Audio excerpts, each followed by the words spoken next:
My friends, today is the start of the winter tourist season 2020. Jamaica, looking back, has grown phenomenally. When I started working in tourism in the 80s, Jamaica pulled in 500,000 visitors. And it was back then, a really big deal. Now Jamaica is pulling in millions, and there are a lot more airlines coming in. There are more hotels going up, and all kinds of fascinating developments are happening in the industry. In fact, this weekend, the Jamaica Tourist Board has a big presence in Montego Bay, celebrating many of the agents who have been most productive in bringing business to the island.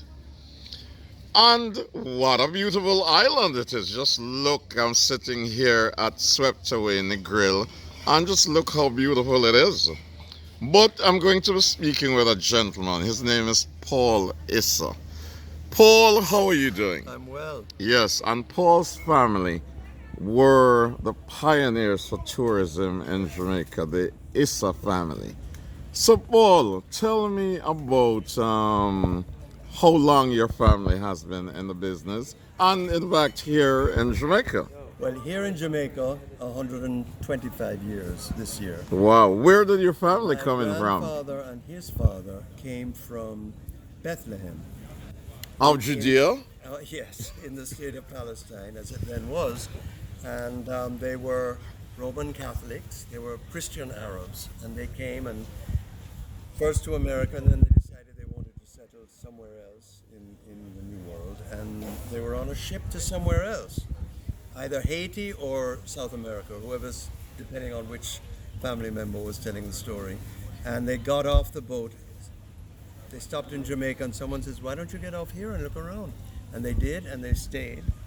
And that was in 1993. And in 1994, they opened No, couldn't have been Anniversary. 1994. 1894. Oh, okay. Sorry, 1894. Right, And right. they opened a very simple dry goods business. They were merchants from the Middle East. My grandfather was 17, and his father, and they worked very hard, and they grew their business, and they sent for the rest of the family. And over the years, he really prospered. He really became a very successful merchant in Jamaica. And his son, Abe, my father, they started, he decided during the war that after the war, things would change in the world. Air travel would become more, expensive, and that people would want to come to Jamaica. He always believed in Jamaica as being one of the most beautiful countries in the world. He used to say this is the greatest little country in the world, is how he referred to it. Really? And so he bought the old Myrtle Bank Hotel in Kingston. Who did he buy it He from? bought it from the United Fruit Company. That's the kind of tourism we had there. The banana boats would come with tourists, a few tourists, and then they would take the bananas back, and that's really was the only way to get to Jamaica. for the And where most was the part. Myrtle Bank Hotel It was on located? Kingston Harbor, right on the waterfront. On what street? On Harbour Street. On Harbour Yeah. Street? Tell me a little bit about the Myrtle Bank, if you knew it, and if you I did knew it you as a child. personally knew it? Yeah, Knew yeah. it? It was a very grand, old-fashioned, wonderful hotel. It was actually the third iteration of that hotel because it had been built in the 1880s originally. Then it was rebuilt, and that big second rebuild, first rebuild, was destroyed in the earthquake, and then it was rebuilt again after the earthquake of 1907. And that was the hotel that my dad bought. And he realized that people wanted to be on the beach. They wanted to go to the beach. They wanted, so he bought land in Ocho, near Ocho, which then was just they always say sleepy fishing village, but it really was. It was nothing. The roads there from Kingston were dirt roads. And he bought this land and he built the Tower Isle Hotel, and that opened in 1949, at the beginning of 49. And that was a sort of a revolutionary, it was the first modern resort hotel in Jamaica. and it was extremely successful. How many rooms? We think of it as being a big hotel, but it was under 100 rooms. It was about 88 rooms at the time.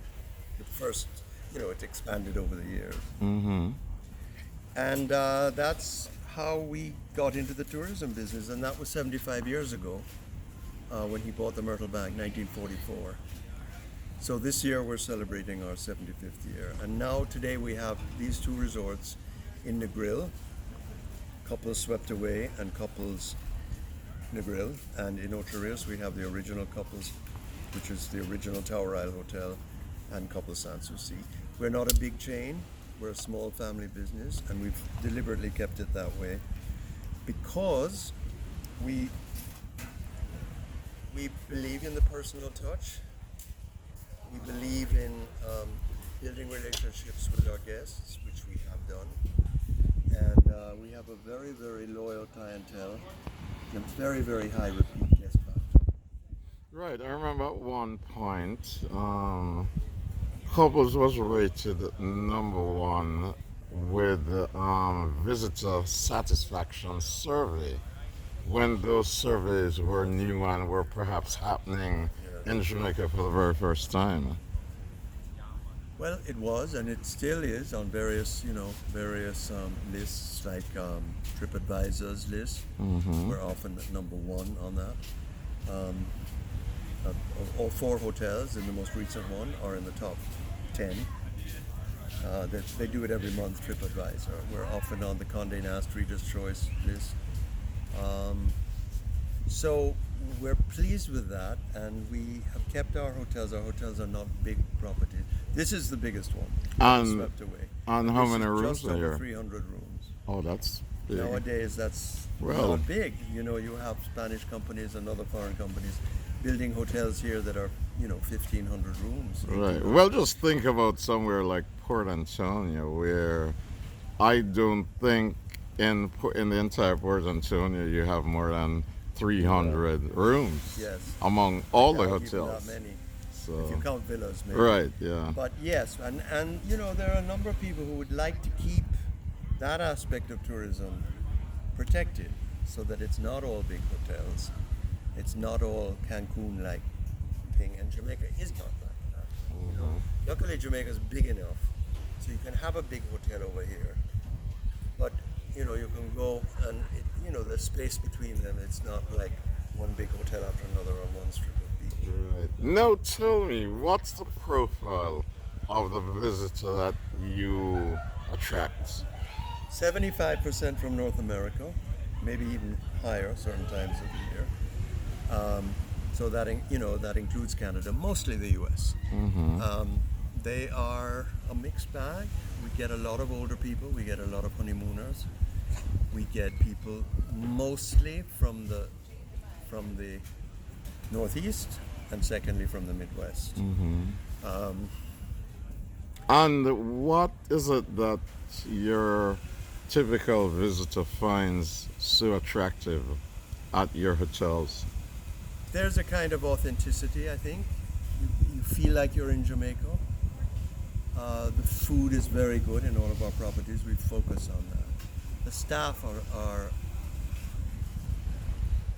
I think that if I were to single out one feature, it's usually the staff that the guests really remember and like and keep coming back for, because they develop relationships with them. And the hotel becomes kind of like their club, There are people who have been here over 100 times, Wow. I think to myself, would I go to the same resort 100 times? But for them, it's like a homecoming each time they come, and they like that. They're happy, they're comfortable, they get what like they the want. people they have to deal with. You can be in the nicest place in the world, and if the staff are rude and unfriendly, it spoils it. Yeah. It really spoils it. Right, And right. here we don't really have that. We have really friendly, good, warm staff. Right. I see that.